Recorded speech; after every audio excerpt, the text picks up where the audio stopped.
In most of the difficult cases, in unbelieving way, God intervened. And I had that vision in my heart, 10,000 people in my heart. But we had no finance. We had only $1,000 in our account. And to build a church seating 10,000 people, I need millions of dollars. So I discussed with my deacons and elders, and they sat down and they would not talk anything. And some of the elders spoke up and said to me, Pastor, you are a young man, you don't know the economy of this world. This is no time to purchase land and build a church. Whole nation is suffering and you can't get money. So after the committee, I began to pray. The Spirit said to me, when did I ask you to bring my decision through your committee? When I speak, you should obey, that's all. I said, yes, I'll do that. From that time, I kept this vision and I prayed, and I was so frightened and scared, and I prayed and prayed and prayed. And one day, I had a great faith given in my soul. So, with that vision and faith, I went to the city, purchased the land, Yeouido Island, a patch of the land with credit. Then I made a contract with a contractor to build a church without having any money. And from that time on, I was living mostly in prayer. Because when I open my eyes, I see the reality. And when I pray, I live in that vision. I see the hand of God. And then the war broke out. Yom Kippur War broke out in Israel, and oil shortage came. And our people began to lose job, and bank closed the door. And the creditor came upon my neck, and I was sitting the rock bottom. I was struggling. And I was in a terrible situation. Then all of my Christians began to gather together underground of the unfinished church, and we had prayer meeting.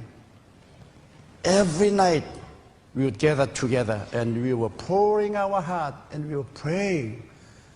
And I was praying to God too, desperately. But in my mind, humanly speaking, there was no way for me to get millions of dollars in this situation. I knew that I would have bankruptcy. And all the denominational churches and Christians were expecting that the Pentecostal church would have a bankruptcy. They were all my Job's friends. They would come and comfort me, but they were enjoying my bankruptcy. I'm sorry to say it this way, but they really did that. And newspaper began to attack me, and even my dear friends in our own denomination began to attack me. So I had no friend. But in very, very cold winter evening, about 2,000 people gathered together underground of that unfinished building, and we were praying, but we were desperate and I felt hopeless. Then one very old woman came out trembling. She was about 80 years old. She said, Pastor, would you please give me your microphone? I said, Sister, go down and sit there. Don't harass me. I have problem enough right now. I thought that she was senile, so I said, you go and sit down there. But she was crying all over her face. She says, Pastor, just please give me a microphone for 5 minutes. I want to say something to the people. So to quiet her down, I gave her a microphone. I said, only 5 minutes. She said, folks, we've been praying for God to answer, to finish this building. She said, I have no husband, no children. I'm living by the support of government. I've been saved under the ministry of Dr. Cho, and I have a tremendous hope of going to heaven. Soon I will go to heaven. And I'm coming out here every night praying for this church. But she said, just by praying, we are not reaching to any place. It's when Jesus Christ was in the wilderness. A boy brought 5 bread, 2 fish. And we must bring 5 breads and 2 fish to God. Then we should pray. Without sacrifice, our prayer means nothing, she said. Then she unwrapped something from very old yellow newspaper. And it was a banged up old brazen rice bowl and chopstick. She said, this is all what I have in the world. This rice bowl, I eat out of it every day, the chopstick. And I want to give this rice bowl and chopstick to the work of God. She said, I can eat food out of cardboard. Instead of using chopstick, I can use my gnarled finger. But she said, I have no money. This is all what I have. And I want to give this to the altar of God and pray. And she brought that old banged up brazen rice bowl to me. My heart was so broken. I was convicted.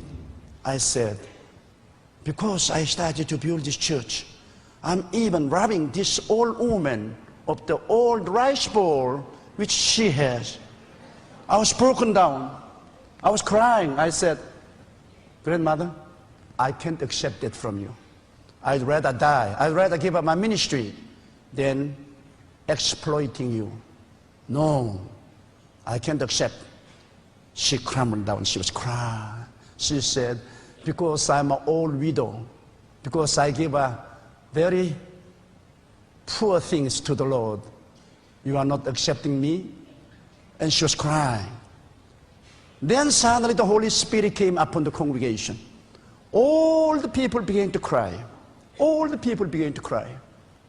The Spirit began to blow like a mighty wind. The Holy Spirit used her dedication. And then people began to stand up and they began to make pledge. People began to give their home, their whole year salary, and they began to give everything. And one night we received more than $1 million there. At those days, dollar was very strong, you know. I could not believe my eyes. Suddenly, the door of heaven was open, and people all began to dedicate. And I received money, and I completed the building. And in 1974, when I was having a dedication, Billy Graham came and he dedicated our church, and we had a ministry seminar. Thousands of the interdenominational ministers came to our church, and every one of them praised the Lord, and they came to me and said, we knew that you could make it.